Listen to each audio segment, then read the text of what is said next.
সুন্দর দিক আমার মনে হয়েছে, যেটা আমরাও ক্লাসরুমে ফলো করার চেষ্টা করি বা এরপরে গিয়েও এটাকে মেনটেন করি। এর বাইরে যে অবজেক্টিভসগুলো আমি এই কর্মশালায় বা আমার টিম যে অবজেক্টিভগুলো খুঁজে পেয়েছে, সেই অবজেক্টিভগুলো আপনাদের কাছে রাখছি। মানে অনেকগুলো কথা এখানে আসতে পারে বা আমার তারাও বলেছে, আমিও লিখেছি, খুব ডিপ আকারে বলছি। আমার যেটা মনে হয়েছে এটা একটা বোর্ড করে ট্রাফিকের মতো, মানে শুধু আমাদেরকে শিক্ষাদান করা হয়, কিছু জিনিস আমাদের কাছ থেকেও নেওয়া হয়েছে।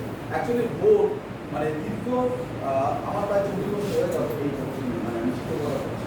তো বিভিন্ন সময় বিভিন্ন ট্রেনিংয়ে গিয়েছি, বোর্ডের ট্রেনিং খুব কম আমাদের চোখে পড়েছে।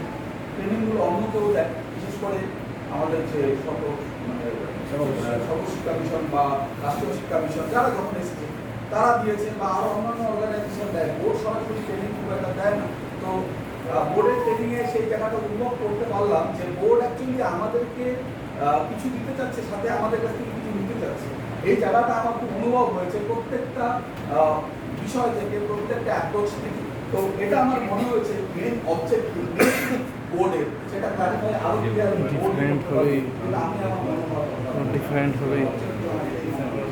এর বাইরে যে মেথডগুলো অ্যাডাপ্ট করা হয়েছে এই কর্মশালাতে, যে মেথডের মাধ্যমে আমাদেরকে বিষয়গুলোকে বোঝানোর চেষ্টা করা হয়েছে বা আমাদের কাছ থেকে বিষয়গুলো বুঝে নেওয়ার চেষ্টা করা হয়েছে, সেটা যেটা দেখেছি মেনলি পার্টিসিপেশন মেথড, এটা সত্যি খুব প্রশংসনীয়। আর সাথে গ্রুপ ডিসকাশন মেথড, এই যে দুটো মেথড, যে দুটো মেথডকে আমরা শিক্ষার ক্ষেত্রে খুব অগ্রণী মেথড হিসেবে ধরে থাকি, সেই দুটো মেথড এখানে পরিষ্কারভাবে পরিবর্তিত হয়েছে বা বারবার চোখে পড়েছে। আলোচনাকে আজকে আমরা এই দুটো মেথডকে পার্টিসিপেশন এবং আমরা দেখতে পেয়েছি। আর সিনপসিসের জায়গায় এসে এটাই বলবো যে সিনপসিস তো যে আর্ট অফ টিচিং কেমন হওয়া উচিত বড় লেখা আছে, সেই জায়গাটা তো আমরা সেখানে আমরা এনহ্যান্স করছি। সাথে আরো কিছু বিষয়, যেমন ধরুন মার্কিং সিস্টেম কীভাবে করলে ভালো হবে, বা হেড এক্সামিনার বা এজ এক্সামিনার খাতা দেখার সময় আমাদের কি ধরনের অনুভূতিগুলো তৈরি হয় বা কি ধরনের অনুভূতি তৈরি হলে ভালো হয়।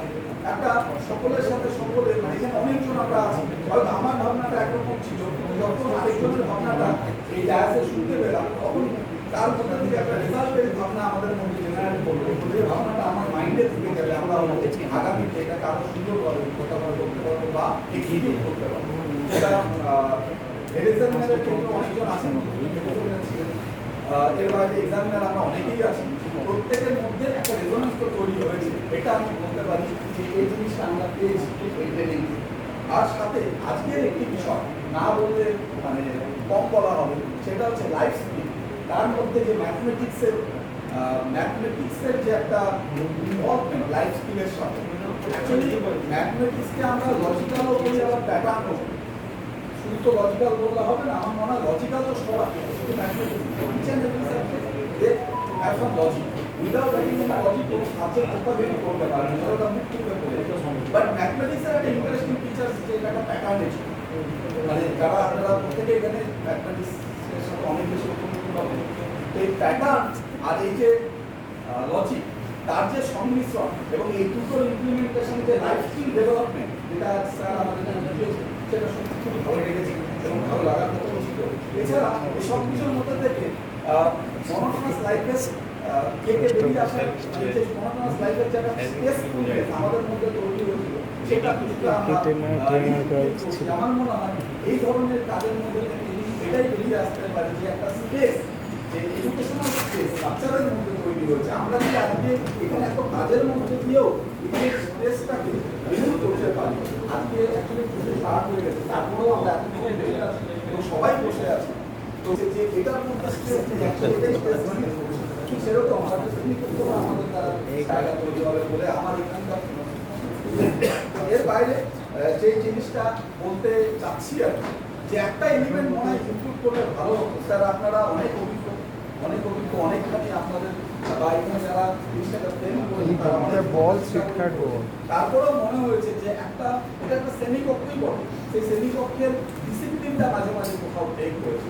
যদি এরকমটা করে নেওয়া যেত, যদি যেত যে শুরুতেই একটা what you should do or what should you not to do, মানে to do or not to do, তার যদি একটা লিস্ট সকলকে নিয়ে তৈরি করে আগে থেকে ফ্রেম করে দেওয়া যেত যে এই জায়গার মধ্যেই আমরা থাকবো, এগুলোই আমরা করবো, এগুলো আমরা করবো।